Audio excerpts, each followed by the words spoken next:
Holmes' team going on to slam Netflix for partnering with 50 Cent, who they say has been his longtime public adversary, something the Grammy winner denied, citing his own casting choices. If anyone's ever paying any attention to what you've actually been doing, you didn't do anything wrong on any front, and you've come to New York. We have to find somebody that'll work with us that has dealt in the dirtiest of dirty business. We're losing. Before the documentary even dropped, something was wrong. Inside Netflix headquarters, people weren't celebrating a major release. They weren't talking promotion, marketing hype, or projected streaming numbers. They were whispering, avoiding eye contact, closing doors quietly, walking through the halls as if they were carrying something heavy, not physically, but mentally. Because they were. Something inside the documentary scared them. But before we break open the truth behind these fears, let me ask you something. Why do you think Netflix hesitated? Were they protecting themselves or someone far more powerful? Drop your answer in the comments, and if you're new here, make sure you subscribe to The Hidden Evidence so you never miss the stories they never wanted the public to hear. Let's get back to the story.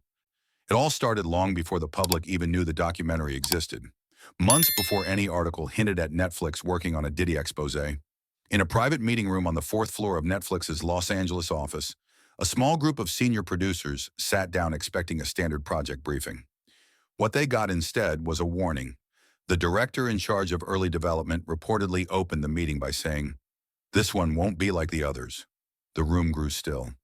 This was a team used to handling dangerous stories, controversial figures, lawsuits. Nothing scared them. But that sentence did.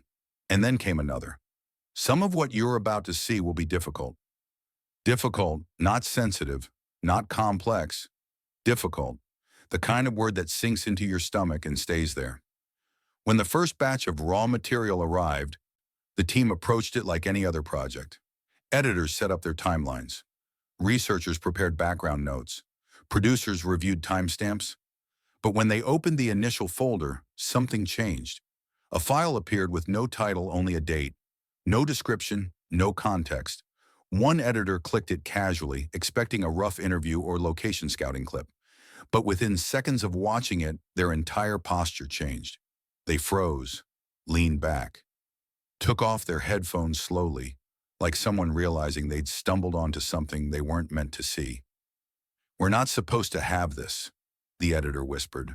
Another producer, confused, put on the headphones and watched it too. They paused it halfway, stood up abruptly and said, "Where did this come from?" That was the moment Netflix realized this documentary wasn't just controversial, it was dangerous. Whatever the footage contained, it clearly didn't come from any public archive, any known source, or any previously accessible collection.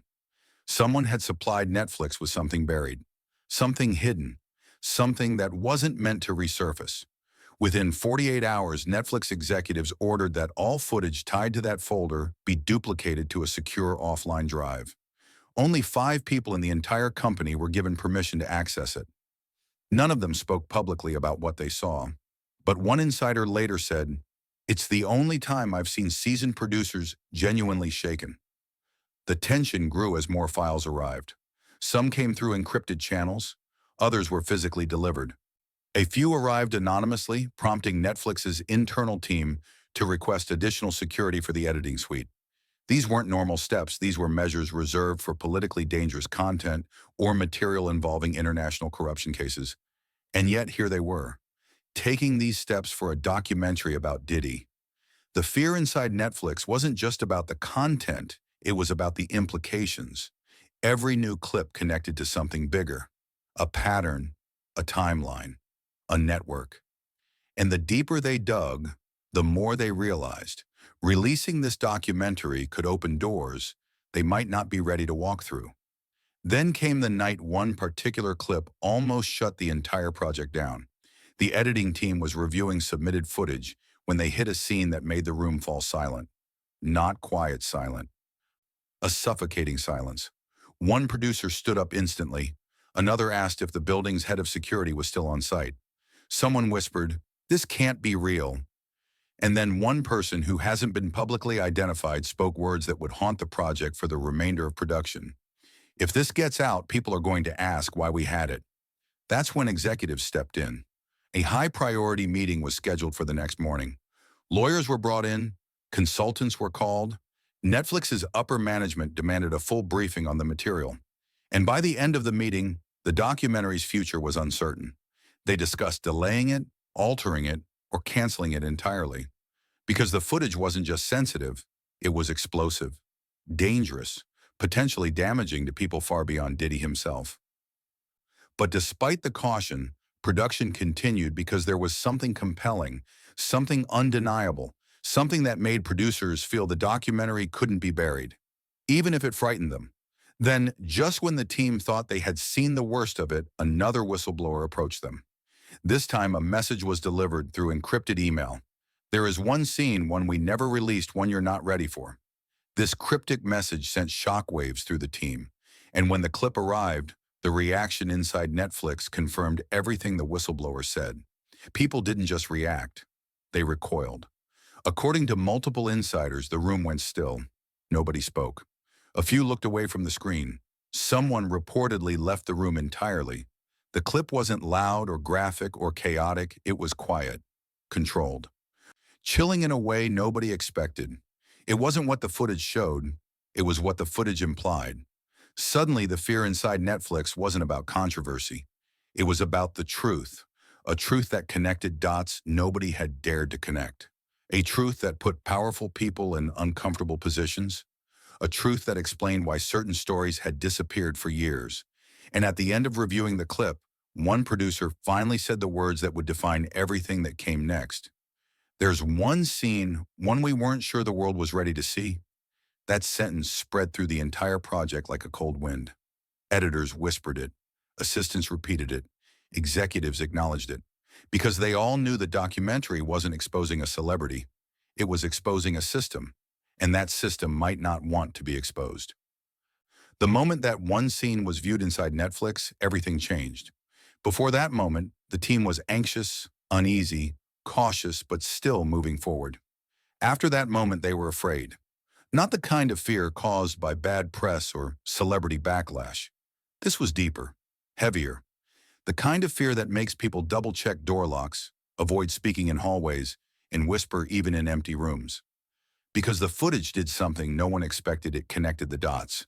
It wasn't just about Diddy anymore. It was about the people around him, the places he frequented, the patterns repeating across decades, and the names that shouldn't have been involved but were. When that clip ended, the team didn't speak for a few seconds. They just stared at each other, processing what they saw. One producer finally said, "If this goes out, we're going to need protection." Another whispered, "This is bigger than us." And someone else, voice shaking, said, "We're not documenting a story. We're opening something." Those 3 sentences hung in the room like smoke. Netflix's legal team was called immediately. Not the standard lawyers who oversee typical documentaries, but higher-level advisors, the ones who step in when situations involve real-world danger, political sensitivity, or potential retaliation from powerful groups. One lawyer reportedly reviewed the footage, closed their laptop, and told the team, "You need to be absolutely certain you want to release this project. Once this goes public, you cannot take it back." The problem wasn't whether the footage was real, it was. The problem wasn't whether the testimonies were credible, they were. The problem was what releasing it would ignite. Behind the scenes, Netflix scrambled. Executives began requesting daily updates on the project. Producers were instructed to avoid discussing the documentary outside secure channels. Editors found themselves working in isolated rooms with restricted access badges. Some employees were even asked whether they wanted to be listed in the final credits or remain anonymous for their own protection. But the fear wasn't coming from Netflix's executives, it was coming from the content itself. In one internal meeting, a senior editor recounted seeing Diddy in a piece of raw footage that had never been circulated publicly. Diddy wasn't performing, posing, or preparing for an interview. He was talking to someone privately, unaware that a recording device nearby had picked up pieces of the conversation. The editor wouldn't reveal what was said, but they did say this. It explained everything. The rumors, the disappearances, the cover-ups. Suddenly, it all made sense. Another staff member claimed that after watching the clip, they understood why people had stayed silent for so long. Not because they wanted to, but because speaking up might have put them in danger. Inside Netflix, debates erupted daily. Some producers felt morally obligated to release the truth, no matter how risky. Others believed they were dealing with something far more dangerous than a celebrity scandal and worried about the consequences, not just legally, but personally. Arguments broke out, voices raised. At one point, a producer reportedly slammed a door and said, "We are not risking our lives for this documentary." For a brief period, it looked like the project might be shut down entirely. But then something happened that forced Netflix's hand. A new batch of encrypted files arrived this time from a source who had never contacted them before. No name, no return email. Just a message that said, "You're only seeing half the picture. Here's the rest." When editors opened the files, they found testimony from individuals who had never spoken publicly, witnesses who detailed situations that mirrored the earlier allegations. Their stories aligned perfectly with the timeline Netflix had already begun uncovering. And inside the encrypted folder was one more thing, a short clip recorded many years ago.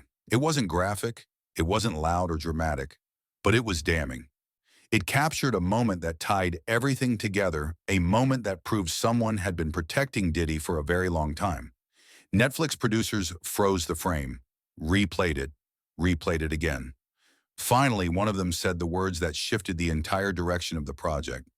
"If we bury this, we're part of it." From that moment, everything accelerated. Producers requested backup servers. Editors formed a dedicated lockdown team. Security protocols doubled overnight. Consultants crafted emergency response plans in case the documentary provoked backlash. Even Netflix executives, usually detached from day-to-day production, became actively involved.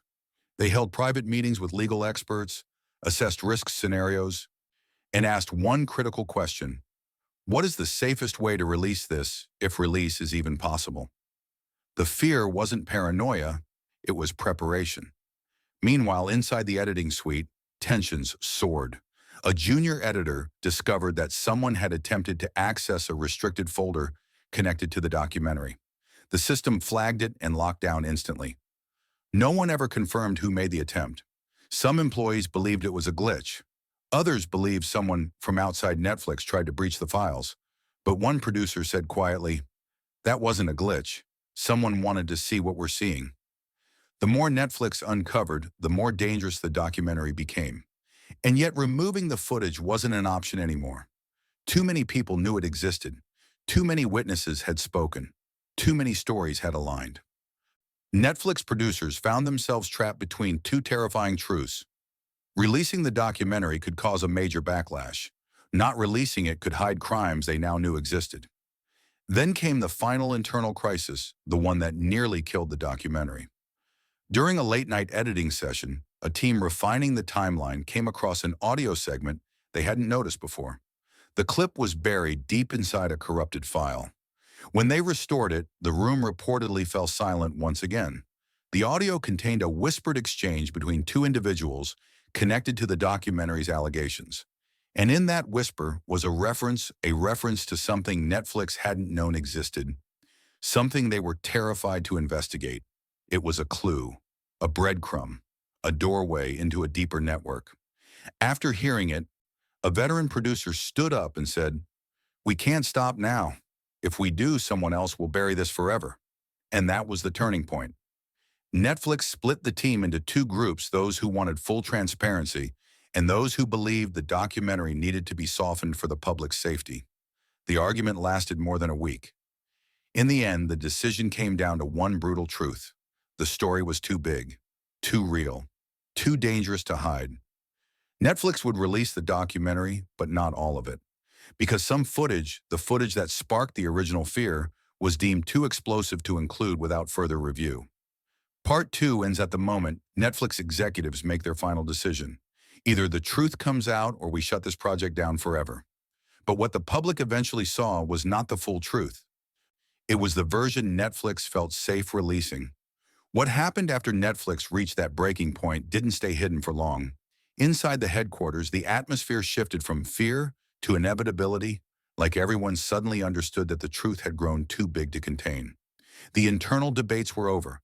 The hesitation was gone. And now Netflix had only one question left to answer. How much of the truth were they willing to release? Because once the executives understood the scale of what they had uncovered, the testimonies, the footage, the whispers about cover-ups, the patterns stretching across years, they realized something chilling. This documentary was no longer about exposing Diddy. It was about exposing the people who protected him, and that terrified them far more. Netflix began preparing for the release like a company bracing for impact. Entire teams were reassigned, security protocols were elevated again, sensitive editors were swapped out for senior staff with experience handling dangerous content. Rooms were cleared, hard drives were secured behind biometric access, and editors were told, from this point forward, nothing leaves this floor. Even the directors became shadows, slipping from room to room with manila folders and encrypted devices. The secrecy felt less like a film production and more like an intelligence operation. That's when a new wave of whistleblowers stepped forward, people who had stayed silent for years, but suddenly felt compelled to talk now that Netflix was digging deeper. Many of them reached out anonymously. Some refused to show their faces, even under blur filters. Others insisted their voices be digitally altered, terrified of being recognized. One of these whistleblowers delivered a piece of information that shook the entire team. You're not the only ones who have this footage. You're just the first ones willing to show it. Those words confirmed Netflix's worst fear. Other copies existed, other people knew, and some of them had been hiding this material for decades. As the team pieced it all together, every detail, every timeline, every testimony began forming a picture, one that explained why the documentary had felt cursed from the beginning. This wasn't simply about one man's actions. It was about the machinery behind him, the protectors, the ones who helped bury stories, silence witnesses, erase evidence, and keep the public looking in the wrong direction. Netflix suddenly understood something they had never intended to expose. This documentary didn't uncover a scandal. It uncovered a structure. And once they saw that structure, they couldn't unsee it. But even with that knowledge, Netflix was still terrified to release one particular piece of footage, the same clip that had shaken the editing team months earlier. Executives debated it for nearly a week. Lawyers warned of repercussions. Producers worried the documentary would trigger the wrong response. And the whistleblowers they interviewed told them outright, if you release that scene, you'll have powerful people watching you.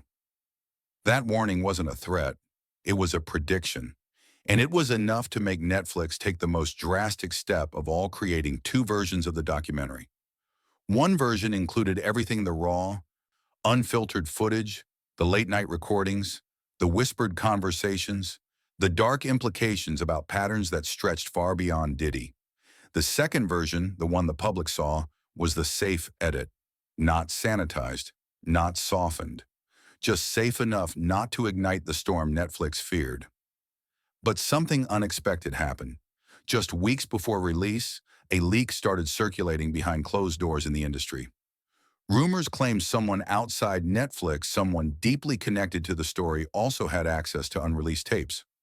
At first, nobody believed it, until 50 Cent posted that cryptic image online, Diddy staring into the tablet, the frame frozen on his expression, and the caption that broke the internet. "You ain't seen nothing yet." Inside Netflix, jaws dropped. How did 50 Cent know? Who showed him the footage?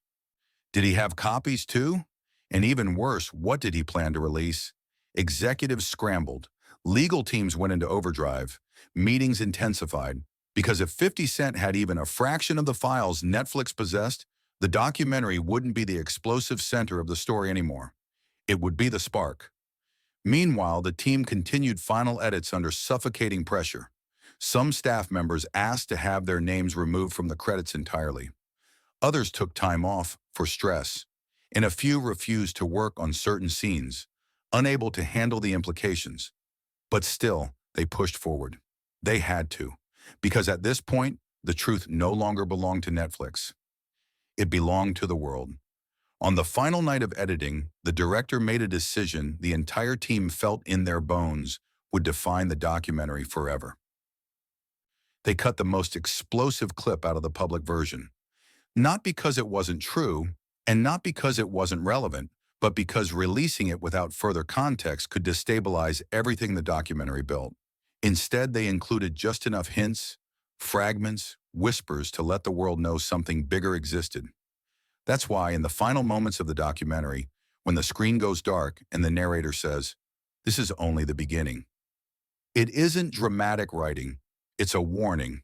Netflix wasn't just releasing a documentary, they were releasing a signal, a message to the industry, a message to the people who helped bury stories for years, a message to Diddy's circle, a message to the public. But the real message was hidden between the lines. We showed you what we could. The rest we're still afraid to reveal. And that brings us to the chilling final scene, the quiet interview room, the empty chair where Diddy was supposed to sit. The camera lingers on it, letting the silence speak louder than any question. He was scheduled for an interview. He was prepped. He was briefed. He knew the documentary was happening. And yet he never showed up. Not after seeing the footage. Not after hearing what whistleblowers said. Not after learning what Netflix uncovered. The chair remains empty. The room stays quiet. The camera keeps rolling. And Netflix ends the documentary with a single line that has haunted viewers ever since. If this is the version we felt safe releasing, imagine the version we didn't. Because whether the world is ready or not, the truth is still out there. Locked away in vaults, on encrypted drives, in the hands of people who are still deciding what to do next. And Netflix knows one thing for certain: the story isn't over. Not even close. Before you go, tell me in the comments, do you think Netflix will ever release the footage they're still hiding? And if you're new here, make sure you subscribe to The Hidden Evidence so you don't miss the next chapter in this unfolding story. The truth is only getting louder.